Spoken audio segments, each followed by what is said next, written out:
Well, this is the last in a series that I've been doing in Lent. If you want to see the other ones or listen to them, the podcasts are on our website, and you can get a little red card at the back which shows you how to get the other ones. Next week, we'll be beginning Holy Week, and we'll next week have more of a meditation with music and readings and visuals called Our Cross to Bear, and Susan Nicholson's going to be doing a fantastic music with that. And today I wanted to draw what we've been talking about together under the banner of to act or not to act. When do we decide to act, and when do we stand back? That famous line from the Tao Te Ching, do your work, then step back. The only path to serenity. Ward was moved to go to Ukraine, Heinz to set up this donor channel. And, as we're going towards Easter, there was Jesus on his way to Jerusalem, knowing he was going to die, going through all the mental trials from the spectacle of Palm Sunday, riding to Jerusalem on a donkey, to the agony of Gethsemane when he asked if that cup could be passed from him. And he said, not my will, but thine. And then to the humiliation of the crucifixion. So Jesus was obviously able to get beyond his fear. To go through some of the themes of the last few weeks, he was centered on himself. He was serving his community in coming forward. He was definitely committed to his relationship with his spiritual life, even to death.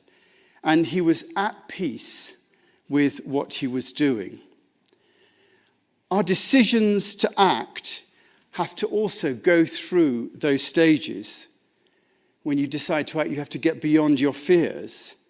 You have to know that this is an act of service, not some sort of ego trip. We have to act with commitment and be prepared to follow through to the end. And we have to be at peace with what we're up to. The sort of action I'm talking about is obviously not just the decision to act and go to the grocery store or make a cup of coffee. We're talking about responding to the circumstances of our lives, whatever they might be, out of love.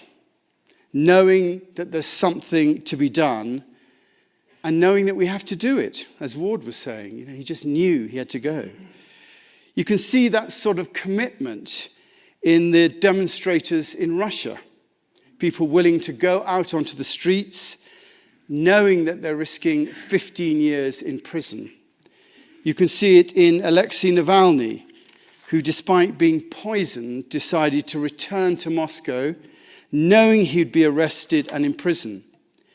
He could quite easily have stayed in the West and been feted around the capitals of the world, but instead he decided to act and to return.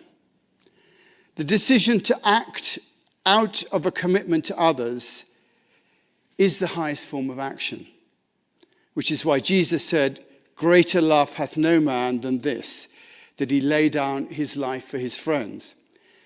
That's not about going to war. It's about giving up our future and all that we hold dear for the sake of others. Now, we don't always face such a test. And when we do, we don't always pass it. I know in my life there have been times when I could have acted differently, but either didn't see the choice or chose not to act. And yet, like all of us, I've had times when I've seen the opportunity to serve and made that decision to act. Coming here from England was that sort of a decision. The easier life would have been to stay. However, in the end, I was at peace in uprooting my family and coming here. And while I've been here, I've been faced with decisions related to me and my family and my job here at the chapel. And sometimes I've taken the decision to act, and sometimes I've not. Whether those decisions are right or wrong, the decisions aren't really the things that matter, because, as the Tao Te Ching says, you do your work, you make your decision, you go through it, then you step back and you be with what you've done. That is the path to serenity. And these decisions, they're all mini deaths of a future we think we might have, but we give that future up for the service of others.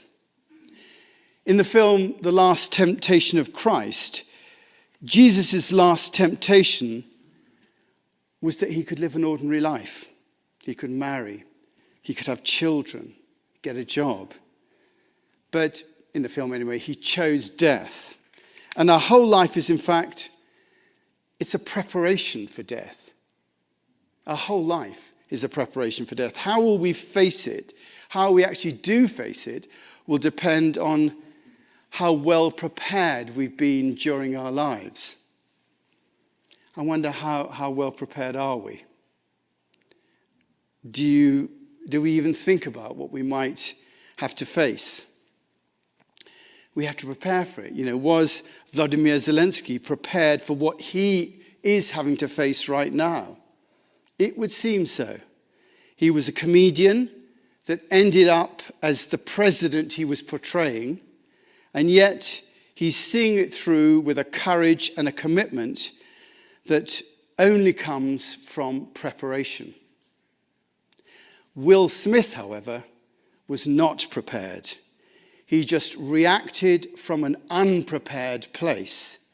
We see someone there acting without consideration from his ego. I'm sure he bitterly regrets it now, that when he was tested, he was found wanting. And it's so easily done. It happens to all of us. It's the reverse of acting from the highest moments, but acting from the basest. We all do it. Lashing out when we're cornered, road rage, even passing on gossip. At whatever level we're being called to act or not to act. And both are equally testing the acting or the not acting of our state of being. I wonder how prepared we really are. It was Garchen Rinpoche, who actually spent some time in prison, who said, "The extent of your realization or your enlightenment will be known when you encounter difficult circumstances. You will not know the extent of your realization when things go well. When you find yourself in a troublesome situation, when you're in great pain, when an intense emotion arises, only then will you know where you are and where you're at with your practice." And that is the nature of true preparation. We'll only know the extent of our realization at the time of trial. Only as we look back will we know how well we've been able to respond.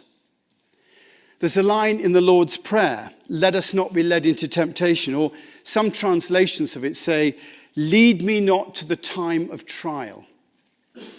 So let us not be led into the time of trial, or let us not be led into temptation. That phrase is asking us, reminding us to be open to the will of the universal mind. What are we being called to do? Thy will be done, rather than forcing our agenda on my life. It is that decision, are you going to let things happen, or are you going to force your own agenda to come by? Again, it says in the Tao Te Ching, do you have the patience to wait till your mud settles and the water is clear? Can you remain unmoving till right action arises by itself? The master doesn't seek fulfillment. Not seeking, not expecting, she is present and can welcome all things. Prepared and can welcome all things. To have the courage to live the life that's set before us and cooperate with that universal mind or the ground of all being or God, whatever you like to call it, rather than our ego trying to control life.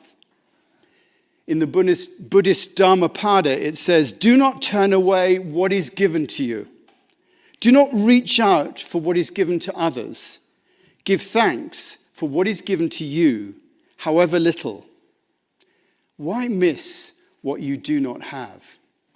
And that decision to act is a double-edged sword. To have the courage to act when it's not necessarily in your best interests, and also having the courage not to act when to do so would be to pour petrol onto a blazing fire. We cannot know how we will behave, but we can prepare for the eventuality of that trial the best we can.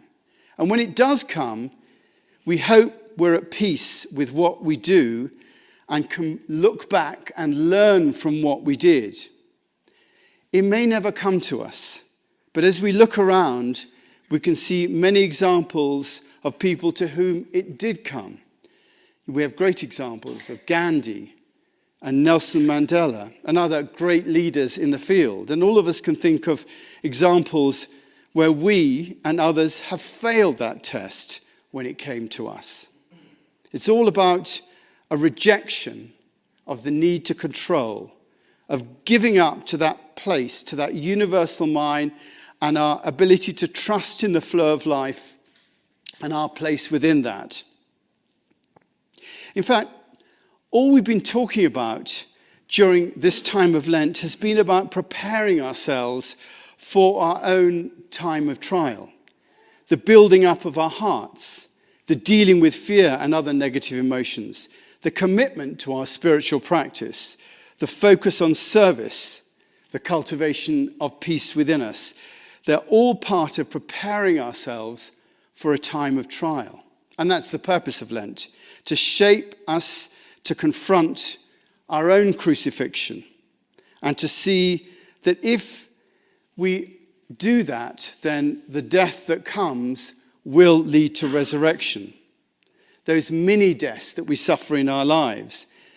And resurrection being that we're able to move through the experience of death. Whatever it is, whether it's a small thing or a big thing, when you're experiencing that mini death, the resurrection is being able to move through that death and, wherever it comes from, and actually respond with love rather than from our ego.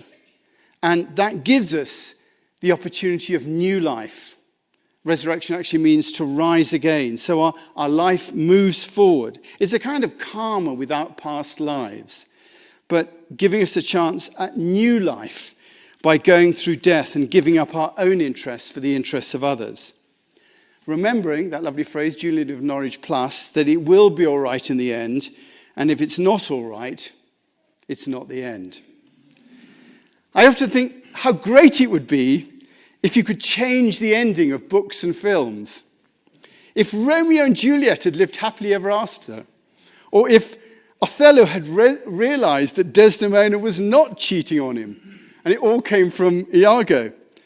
If you watch Dr. Zhivago one more time and, would Lara look round and see him running behind him in the tram? Or if Thelma and Louise didn't go over the cliff? If the captain of the Titanic had seen the iceberg in time and averted disaster? In fact, last weekend I watched the 1934 version of The Count of Monte Cristo with Robert Donat. And in the end of that, he ends up with Mercedes rather than anything else. So that you can actually change the endings. We're all part of the process of transforming the sad endings of death into the resurrection of life in our own lives. And that's the promise of Jesus. And the way to do that resurrection is through the narrow gate of responding to the present moment. We have to see our life as a process of preparation for a moment that may never come. But if it does, we've prepared ourselves for it. How those moments arrive will be different for each one of us. It could be that moment on the road, that temptation to rush to anger. It could be how we respond to a diagnosis, or being betrayed by people that are close to us, or losing our money. It could be around our children. It could be around our work. It might be when we have to stand up for something that no one else is standing up for, or not to lash out when we're attacked. The key thing is to be prepared for it. Because, when the moment arises, you will not be able to think about it. It will be a moment of pure being when you are out of control. Will Smith was out of control. I'm sure if he'd thought about it, he wouldn't have done it. Vladimir Zelensky was out of control as the Russians rolled across the borders, yet he was able to respond appropriately.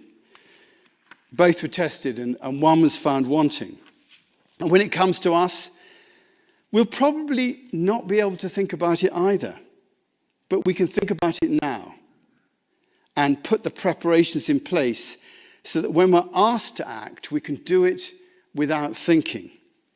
We're lucky that we're at a time of leisure and we can put our affairs in order, pun intended. We have the time to prepare our hearts and minds because right now we're probably not necessarily at the time of trial. Some of us might be, but if we can do it, we should still prepare and make those preparations. Those living in and around Ukraine have no such luxury. They are moving from pillar to post, trying to find a place of safety. That's what the word salvation literally means. It means a place of safety. Every moment they'll be confronted with life and death situations. Can I get out? Could I help this person? Should I help this person? What should I do next? Who can I trust? And there are people all over the world who do not have the luxury that we're blessed with. And if you want to know what to do with that luxury, then the answer is, I would say, to prepare. Prepare for when your life asks of you either something that you might be unwilling to give or something that you should not be giving. To know the difference between what you're being asked to give that you're unwilling to give and that you are giving that you shouldn't be giving. To know the difference is to be prepared. And if you think you can escape this, you can't. Because as I've said many times before, life ends badly for all of us.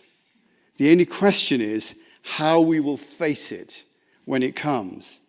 On a smaller level, every moment on a smaller level calls for equal awareness.